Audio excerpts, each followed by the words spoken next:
So here's another classic thing. An event occurs, interpretation of the event, then there's an emotional and physiological change, and then there are long-term consequences. Our emotional reactions to things are never just something that occurs. They always occur as a consequence of how we think about a situation, about our cognitive structures and beliefs.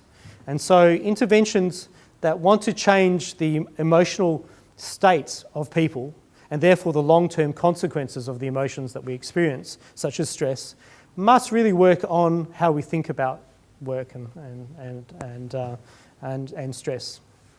And anyway, this is taken from Medibank also. Stress, physical health, psychological stress that leads to presenteeism, absenteeism, and decreased productivity. Also, this sort of low job satisfaction, the willingness to leave an organisation, for instance, and effects on productivity. So a little bit about this, very quickly, about the Swinburne stress minimisation program we've rolled out with lots of organisations. It's really an inoculation for stress. We target high-risk industries, but we don't have to, of course. Employees who feel an element of stress, this is what we've done in the past. We've tailored it for schools and for IAG, for instance. We found that, so it's a 10-hour, 5-week program with manuals. And we've also found that in this program we develop people's emotional intelligence, the ability to better manage emotions as part of this occupational stress.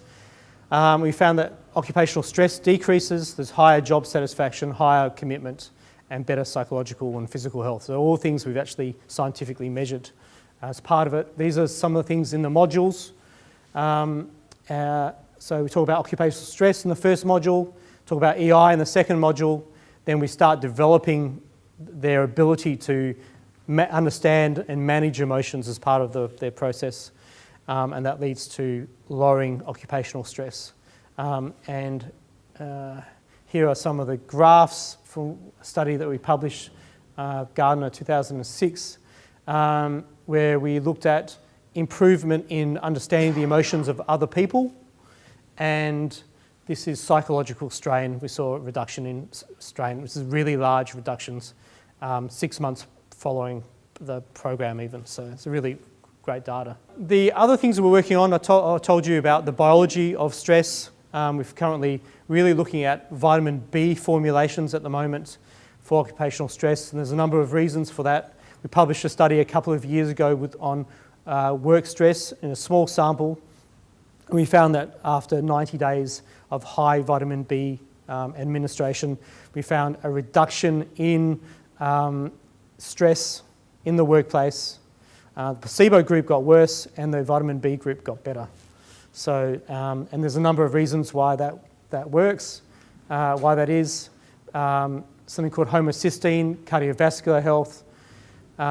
People with high stress are more than twice the risk for cardiovascular events. This is probably linked to this thing called homocysteine. B12 reduces homocysteine. Stress and homocysteine increase with age. The amount of B vitamins in our bodies decrease as we get older as well. So it sort of all adds up into a nice story.